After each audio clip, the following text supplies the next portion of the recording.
Nós, a Europa, tem a ver com a Europa, tem a ver consigo. À sexta, uma reflexão sobre a atualidade europeia. Converso esta tarde com Marco Teles, do Centro de Informação Europe Direct Madeira. Boa tarde. Boa tarde, Marta.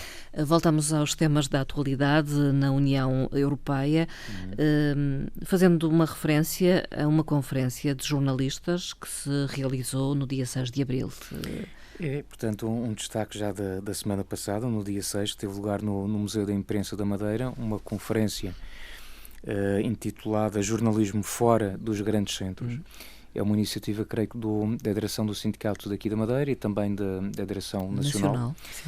Uma atividade conjunta e contou aqui com representantes, nomeadamente a chefe da representação da Comissão Europeia, Sofia Colares-Ávalos, esteve cá, também o chefe do Parlamento, do Gabinete do Parlamento Europeu em Portugal, Pedro Valente, também se deslocou, entre outras personalidades, e foi muito interessante porque no que toca, por exemplo, ao papel da Comissão, muitas das questões dos jornalistas que lá estavam, embora esta conferência também estivesse aberta ao público em geral, mas mobilizou efetivamente mais os profissionais da área do jornalismo e prendeu-se muito a algumas questões colocadas precisamente à Comissão sobre a desinformação, sobre o papel que os mídias regionais têm também na divulgação da informação, o acesso às fontes de informação europeias, nomeadamente do Parlamento, e portanto acho que foi um debate bastante interessante e acho que também foi transversal a conclusão de que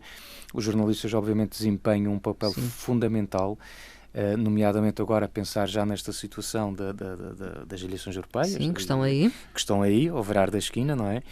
E sobretudo neste grande desafio que se coloca, que é ter esta capacidade de passar informação, mas informação fidedigna e combater as fake news, se quiserem, ou a desinformação, que é a expressão que se utiliza, que no fundo alguém depois dizia desinformação que assenta nos 4Ds, o distrair, distorcer, desanimar e defraudar. Portanto, tudo isto com o objetivo de criar a dúvida e no meio desta dúvida, no meio desta confusão, lançar informações num determinado sentido.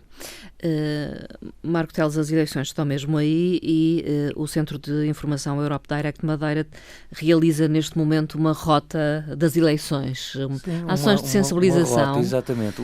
Ainda hoje vamos estar na Casa do Povo de São Roque do Faial. Estivemos ontem na Camacha, já estivemos no Porto Muniz, na Santa, no Caniço.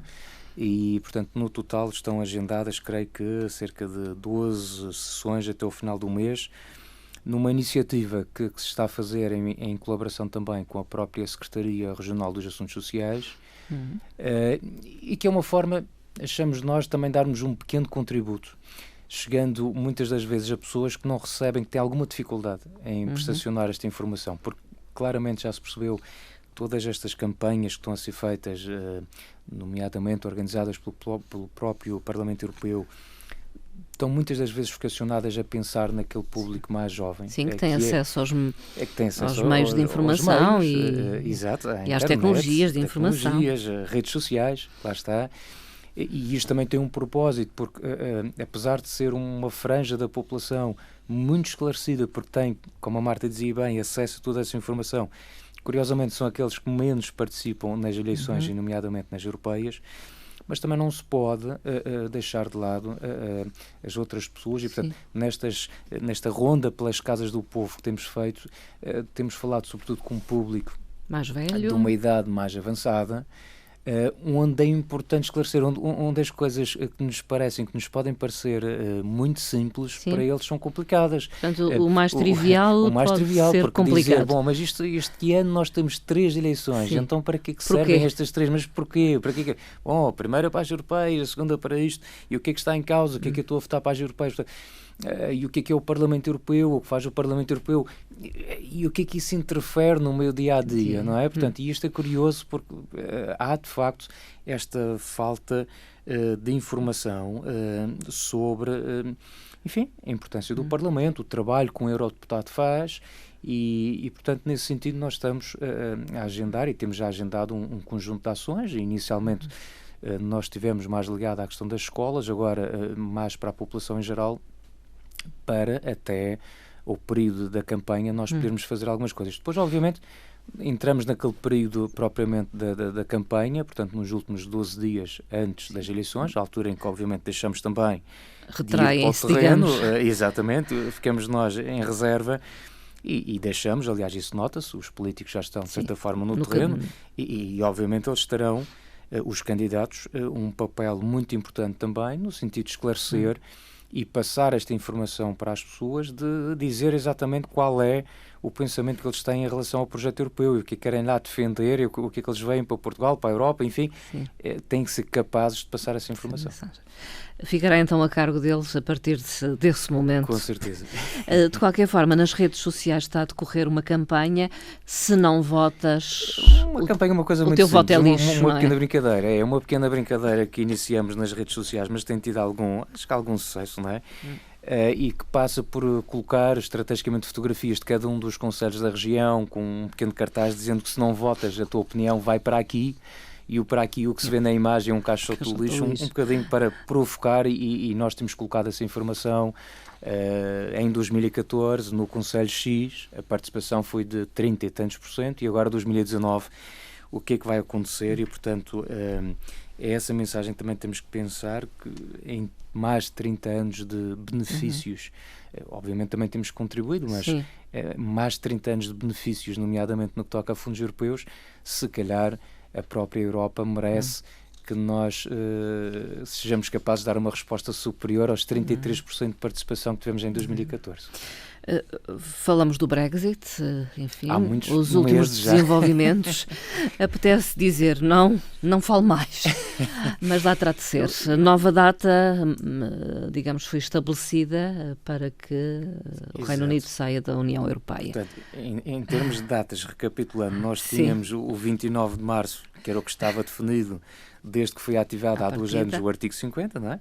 Portanto, 29 de março seria a saída oficial do Reino Unido, não havendo, obviamente, acordo. Passou para 12 de abril, nem possibilidade do 12 de abril, o 22 de maio, e, portanto, há aqui uma nova data em cima da mesa, que resultou do Conselho Europeu desta semana, que é o 31 de outubro. Isto apenas para dizer que... São 6 meses. São 6 meses. Quem anunciou no início, e nomeadamente dentro do Reino Unido, quando se vendeu a ideia de que isto seria um processo muito simples, portanto o Reino Unido estaria melhor fora da União Europeia, era um processo muito fácil, quase burocrático, ativava-se o artigo 50, fazíamos meia dúzia de reuniões e o processo estava resolvido. Bom, efetivamente, essas pessoas mentiram, porque de facto nós estamos a ver, são 2 anos de negociações difíceis, que do lado da União Europeia, dos restantes 27 Estados-membros, há uma proposta de um acordo no qual não se quer mexer muito além daquilo que já foi reformulado, portanto a proposta do acordo está feita, e há, do lado do Parlamento Britânico, a confusão total, que não conseguem chegar a um consenso, um problema da Primeira-Ministra. Vota-se uma vez, vota-se 2, vota-se 3. Já se recusou 3 vezes esta proposta de acordo para a saída, e a situação agora é complicada. É complicado, eu honestamente, na minha opinião, este adiar para 31 de outubro, estes 6 meses adicionais que está a dar, se nós recuarmos, a posição da União Europeia era um bocadinho de intransigência e dizer, bom, mas isto há limites, nós não vamos ceder aqui e, portanto, isto é um problema que vocês têm que resolver e terão que avançar.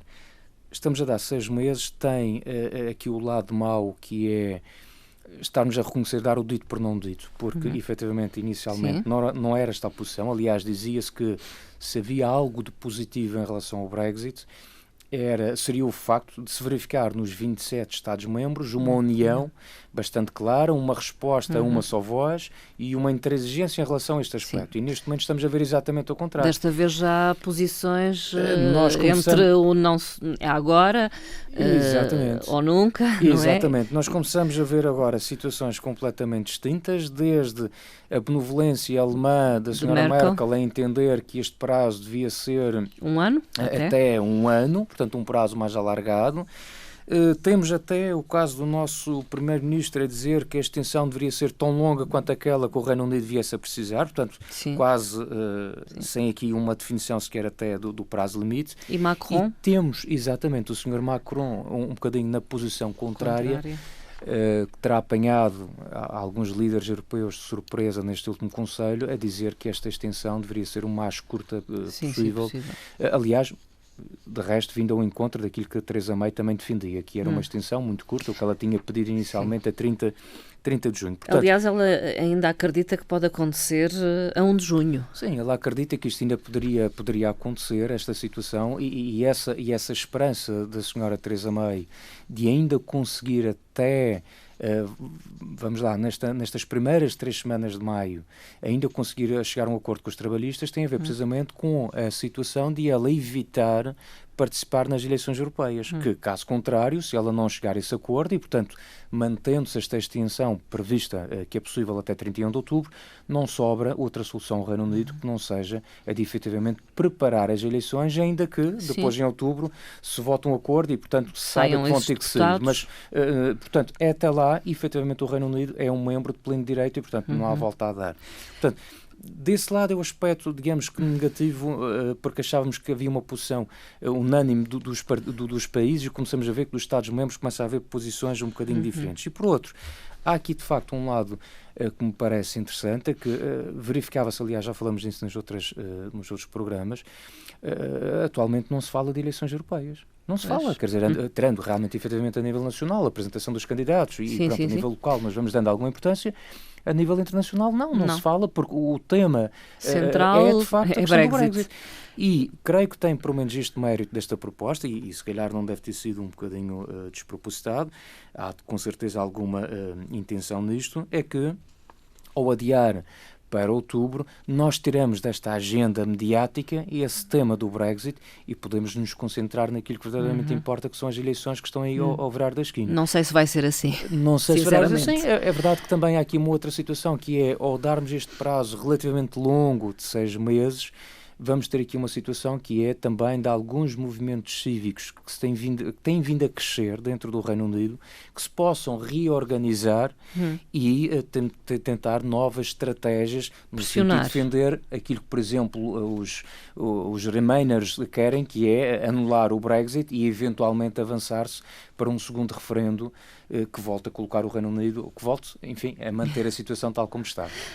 Uma frase de Donald Tusk diz: não desperdicem este tempo. Que lhes foi concedido, não é? Exatamente. Esta semana surgiram várias posições engraçadas. Tusk, que inicialmente também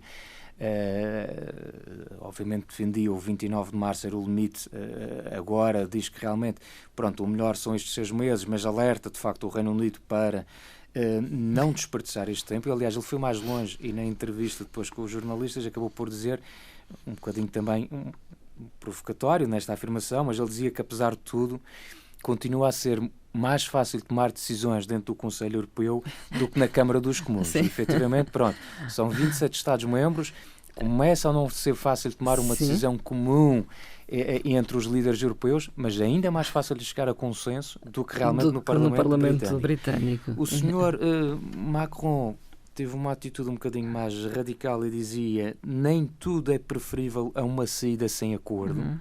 Do ponto de vista de dizer, bom, se calhar é mesmo melhor, e por que não, que saiam então sem acordo, porque há aqui outras situações que realmente não são toleráveis.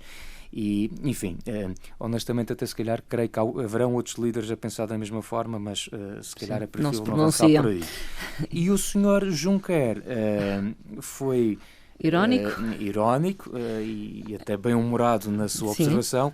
E ele relembrou que tem que abandonar o seu posto, o seu cargo de Presidente da Comissão no dia 1 de novembro e que, portanto, espera que a 31 de outubro não tenha que ter pela noite dentro uma reunião prolongada sobre este problema do Brexit, o que significaria que ele tinha que trabalhar para além da meia-noite e, portanto, estaria um bocado em conflito com o prazo de saída da Comissão. Já estaria fora de prazo, digamos assim. Já estaria fora de prazo, exatamente. Portanto, enfim, ainda conseguimos ter algum humor, é verdade. Outra questão que nos surpreendeu esta semana tem a ver com o facto de cientistas terem captado a primeira imagem de sempre de um buraco negro. Digamos, a composição de várias imagens, de vários pixels, levaram à imagem. Um trabalho muito longo, isto apenas para dizer que realmente às vezes nós associamos a União Europeia às coisas do nosso dia-a-dia, o investimento, enfim, aos financiamentos, mas há coisas que acontecem fora mesmo do espaço europeu, e esta é, por exemplo, esta primeira fotografia que alguma vez é mostrada sobre a existência dos buracos negros e, curiosamente, dão razão ao Sr. Einstein, que já defendia tudo isto há mais de 100 anos, não é? Mas para dizer que esta descoberta tem aqui investigadores europeus, tem financiamento, nomeadamente por via do Comissário Moedas, do projeto Horizonte 2020 também, e nomeadamente especificamente pelo Conselho Europeu de Investigação, que apoia este projeto, e portanto a União Europeia à escala mundial tem também aqui uma palavra a dizer no que toca à investigação, e esse é um aspecto obviamente bastante positivo, e não deixa de ser curioso do ponto de vista científico. Isto é algo, confesso, foge um bocadinho da minha área e que tenho até alguma dificuldade em compreender, mas nós estamos a falar de uma imagem de um buraco negro situado a 55 milhões de anos de luz do nosso planeta. Sim. Portanto, é qualquer coisa absolutamente fantástica de conseguir pela primeira vez ter uma imagem daquilo que será este fenómeno do buraco negro. Finalmente foi criado um mecanismo de garantia para os setores culturais e criativos. Sim, esta é uma iniciativa, portanto, da Comissão Europeia, em cooperação com o conhecido Fundo Europeu de Investimento, lançou um mecanismo de garantia para os setores culturais e criativos. No fundo, vai incentivar instituições financeiras a concederem empréstimos a pequenas e médias empresas neste setor. Este é um projeto que tem um orçamento total de 181 milhões de euros e é um mecanismo que deve mobilizar, estima-se, mais de 1,5 mil milhões de euros de financiamento. Isto corresponde, grosso modo, ao seguinte: significa que em cada euro que seja investido em projetos desta natureza, isto irá gerar 8 euros de financiamento adicional. E, portanto, é um mecanismo que foi criado agora, que decorre de uma parceria de uma instituição financeira, portanto, neste caso a Caixa Geral, que irá criar aqui um produto novo, o Caixa Invest Cultura Criativa, ao qual podem concorrer empresas nesta área criativa e cultural para beneficiar deste apoio, mas convém relembrar que este mecanismo agora criado, assinado a semana passada, vem complementar um programa já existente que é o chamado Europa Criativa, no qual a União Europeia apoia os setores, precisamente o setor da cultura e o setor criativo. Portanto, essa estrutura, esse programa já existe e, aliás, aproveito também para dizer, nós vamos ter, ainda temos tempo, mas no dia 28 de maio vamos ter cá, no âmbito de uma conferência um pouco mais alargada relacionada com programas europeus, vamos ter aqui responsáveis do programa Europa Criativa para dar a conhecer estas possibilidades de financiamento para estas áreas. Marco Teles, vamos ficar por aqui. Ficamos por aqui. Este espaço Nós é Europa regressa já depois da Páscoa. Já depois da Páscoa, muito bem. Portanto, vamos desejar aos nossos ouvintes uma boa Páscoa. Com certeza, uma boa Páscoa. Obrigada, Marco. Obrigado.